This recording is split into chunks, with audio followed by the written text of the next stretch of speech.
to play you a little clip here, and we're going to talk about it. So let's get into it. Your camera has been on. Yeah, and I've just you been are ruining filming. my liberty.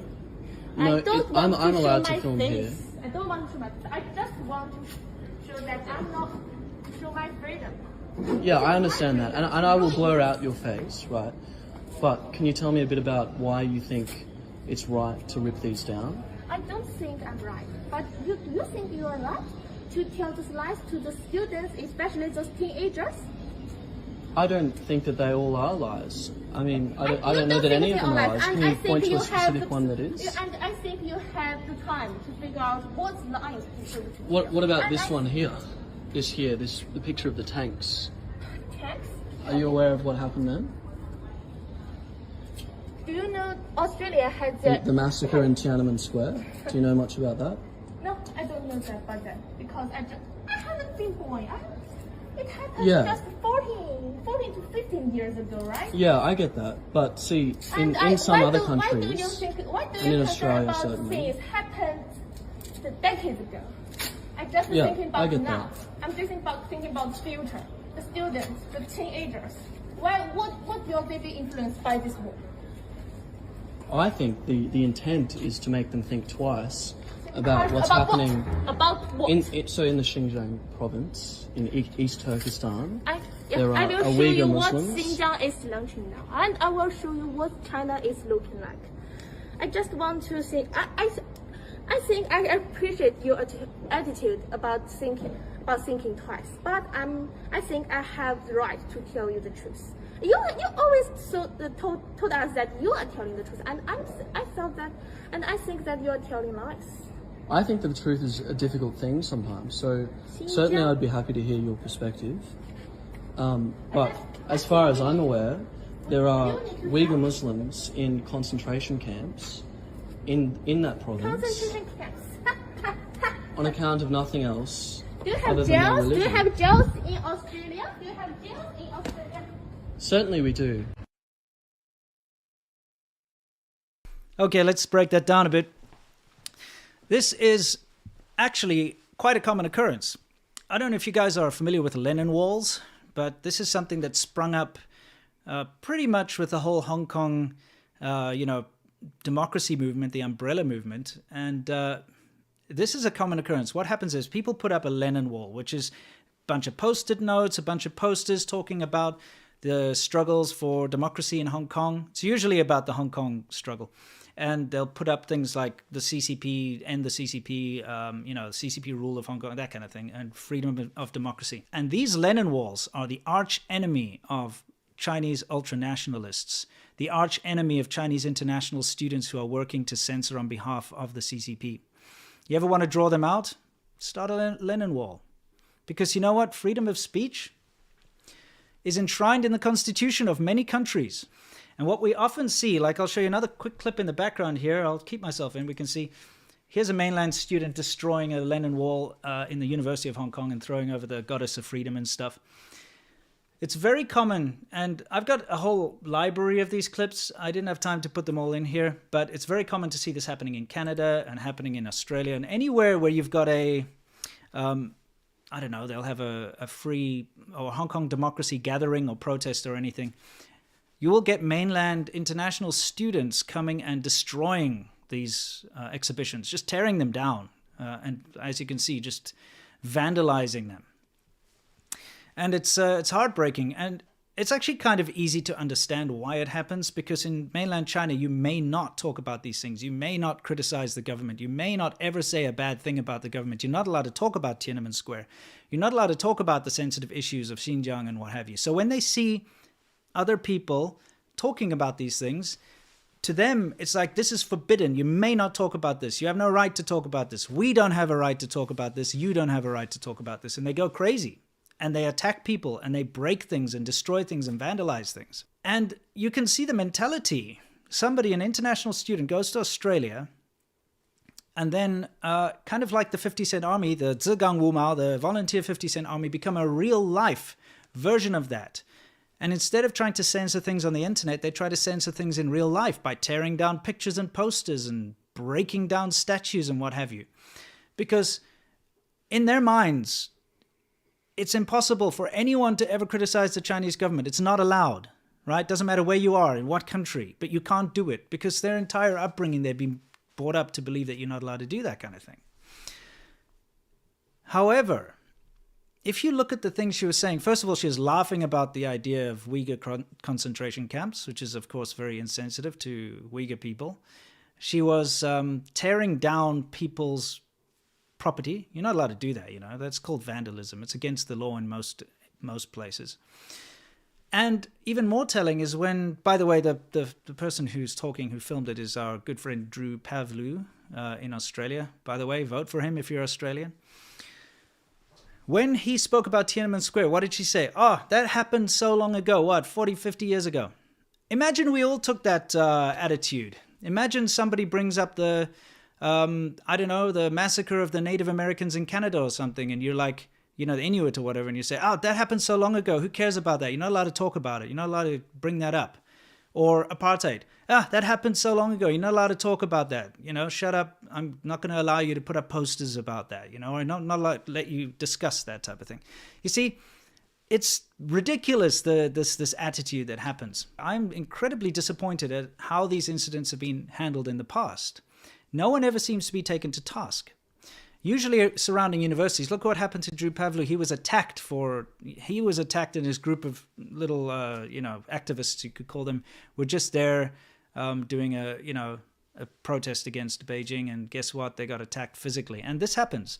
These ultra-nationalist so-called international students are in fact, and not all of them, of course, but the ultra-nationalist ones are really just enforcers for Chinese censorship. They are agents of the Chinese government.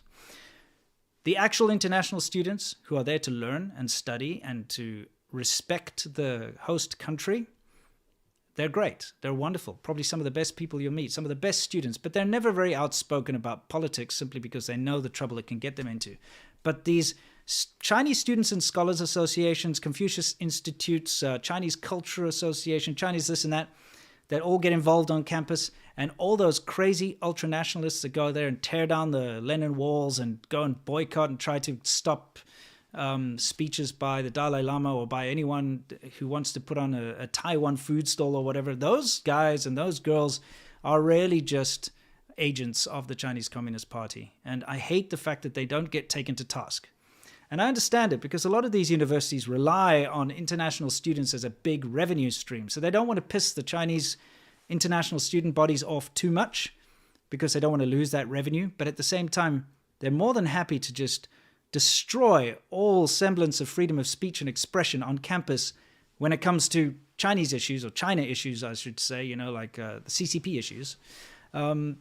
But everything else is fair game. You can have a Black Lives Matter wall. You can have any kind of wall you want. You can have a hate Biden wall, a hate Trump wall, or a hate this wall, or Canadians are terrible because of XYZ wall, or whatever you want. But when it comes to China, a China thing, nope, not allowed. This I found quite funny and interesting at the same time. I wrote and I shared this whole thing because Drew Pavlu over there, he actually tweeted out this video that he took, of course, of this person ripping down the Lenin Wall. So I said, it's the truth that hurts Chinese feelings the most. That's what happens if you grow up being fed lies by the CCP. And it is true. Chinese people are incredibly resilient. I've seen that myself. They have a almost uncanny ability to 吃苦, as they say, which means to eat bitter, in other words, to suffer. And throughout Chinese history, the people of China have had to endure some of the worst dictators and emperors and, you name it, and some of the worst conditions, just having to survive. If you know about Chinese history, you'll know that this is all true, that the Chinese people are incredibly resilient. And all the Chinese friends that I've made throughout the years are incredibly resilient. But one thing that seems to always trigger a knee-jerk response is when there's any kind of criticism of the CCP. But I'm not talking about unfounded criticism. I'm not talking about somebody just saying like, oh, CCP is dumb, they suck. It's like when people just want to talk about the Tiananmen Square massacre, for instance, or the occupation of Tibet. And even just talk about it, not even say it's wrong, just start to talk about these issues, or talk about the Uyghur situation, or the Hong Kong democracy protests or anything that's sensitive, you get a knee-jerk reaction, especially because of the nationalist education. The Chinese government has put so much time, effort, and resource into making sure that what they have done in the past is correct, even when it's not correct, that you get this knee-jerk nationalist response. And so the truth surrounding these particular events hurts the feelings of the Chinese people the most. Because you know what? The truth hurts. And the truth cuts like a knife. We all know that. We all know that. So I put this out, and here's the important part, is the response that I got from a specific person, who seems reasonable, by the way. And I was taking them as a reasonable person in the beginning. But they say, sometimes it feels like a lot of generalizations about Asians living abroad stem from the high amount of negative coverage about China and its government. It's sad that people still can't separate the two. It's even sadder when Asians feel they need to defend China. See what they're doing here? It's very clever. It's a little trick. What does this post, by the way, about a Lenin Wall talking about Tiananmen Square and Hong Kong, by the way, which also, Hong Kongers are Asians, by the way, and Hong Kong democracy and freedom is being torn down by a mainland Chinese student, right? How does this suddenly become Asians, right? How and what Asians are defending China as well? That's another thing that's ridiculous. Like when Asians feel they need to defend China. No Asian is defending China. There's not a Japanese person up there going like, Tiananmen Square didn't happen. You can't show this. You can't talk about Hong Kong democracy. There's not a Filipino up there doing that. There's not a Hong Konger or a Taiwanese person who are ethnically Chinese up there doing that, right? What Asians is this person talking about? There are no Asians defending this. That is not an random Asian person. That is a mainland Chinese student tearing this down. So they're trying to muddy the waters. So I simply replied by saying, it's not Asians, it's mainland Chinese freaking out since they're not used to freedom of expression. They can't accept that anyone meant to say that anyone can criticize the CCP since it's not allowed in China. So they resort to petty vandalism and property destruction. Okay?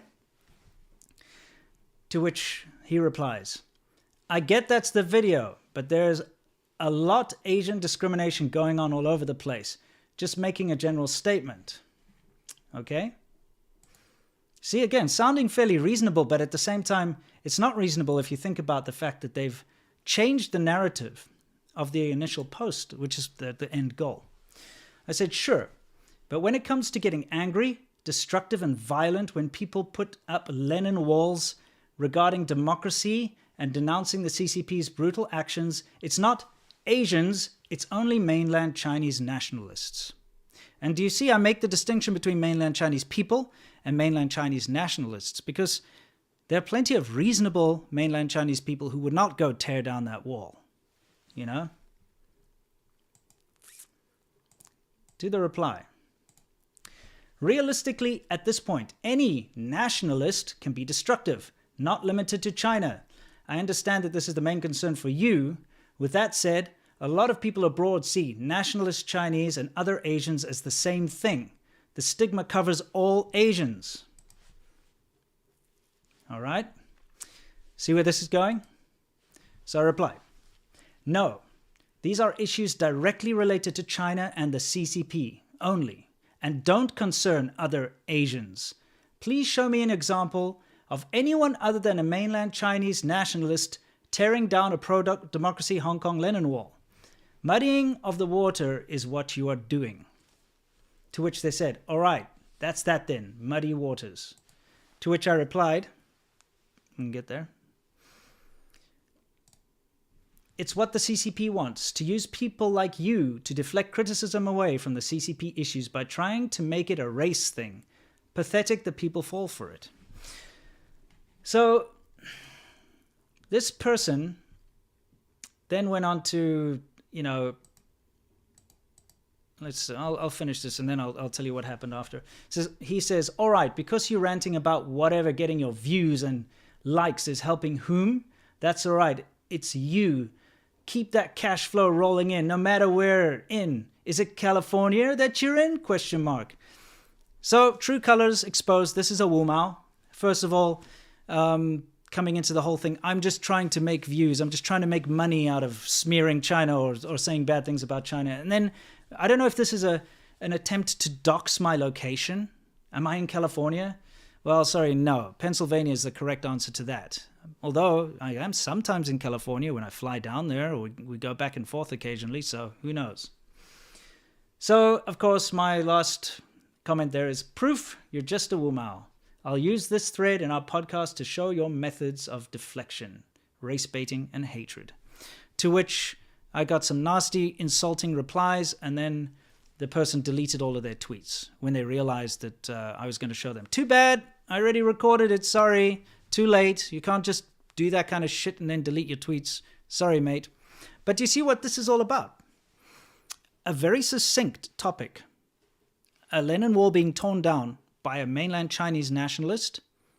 And all of a sudden, you get this deflection on behalf of the Chinese government. Whether this person is a Chinese Wu Mao or a volunteer Wu Mao or a tanky or some kind of foreigner who's been taken in by the propaganda, either way, it all works very well, because look what it devolved into.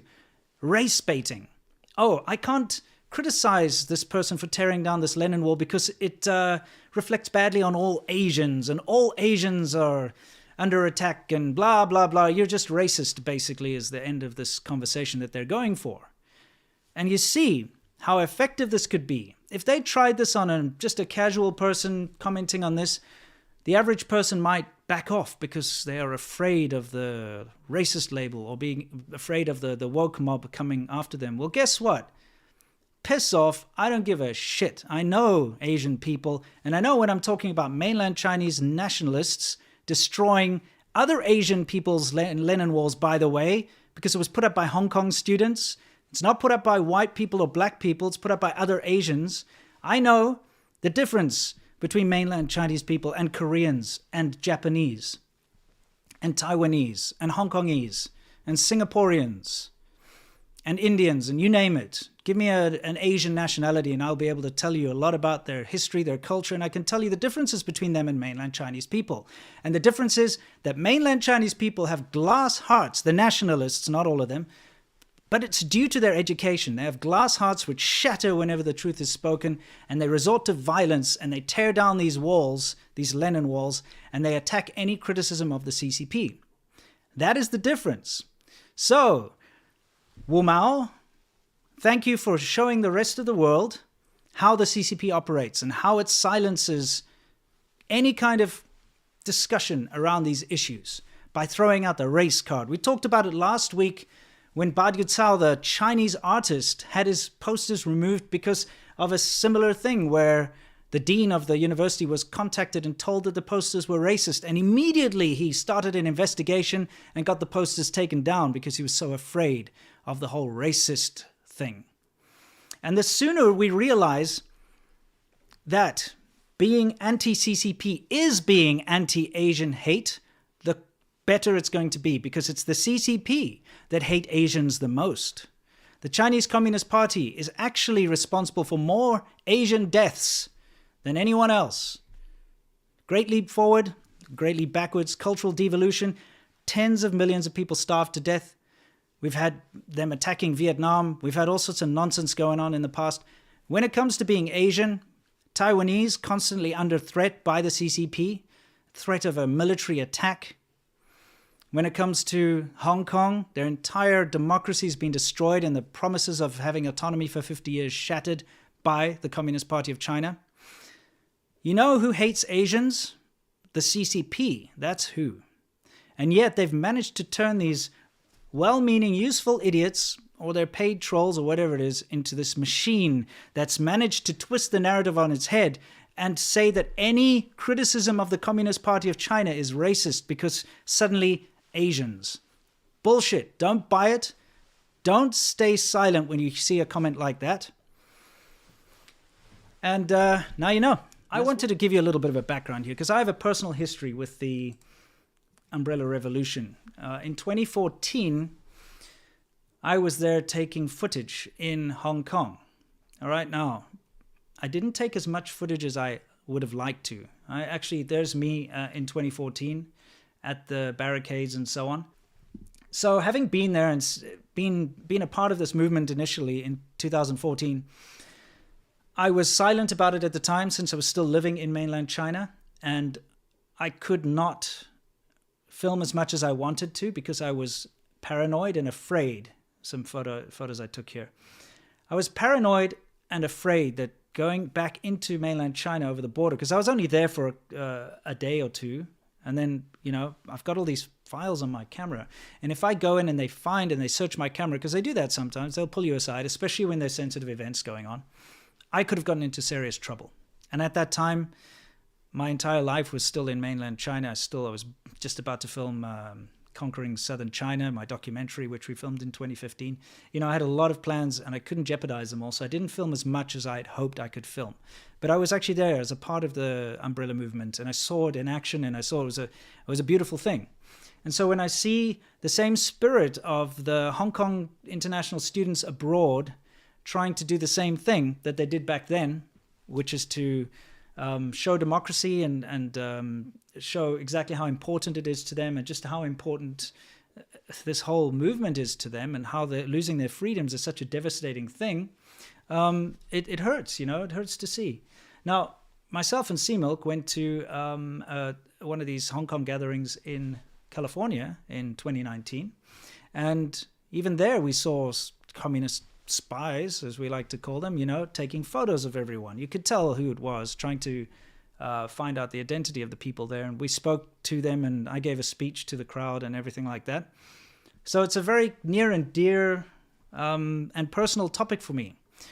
And when I see them being the nationalists tearing down those Lenin Walls, it really pisses me off. And then to try to be called racist, or that I'm painting Asians with a bad brush, or we're painting Asians with a bad brush because Asians, as in mainland Chinese, tearing down Hong Kong Asian people's work, it makes me mad, because it's so stupid, and it's such a underhanded, petty mechanism to try and deflect any sort of criticism away from the CCP and the Chinese Communist Party. It makes me crazy. So, yeah, I'm sorry if I went on about this a little too long, but I just wanted to get that point across to you, that this is what's going on, and this is the conversation, how it starts and how it happens on the internet.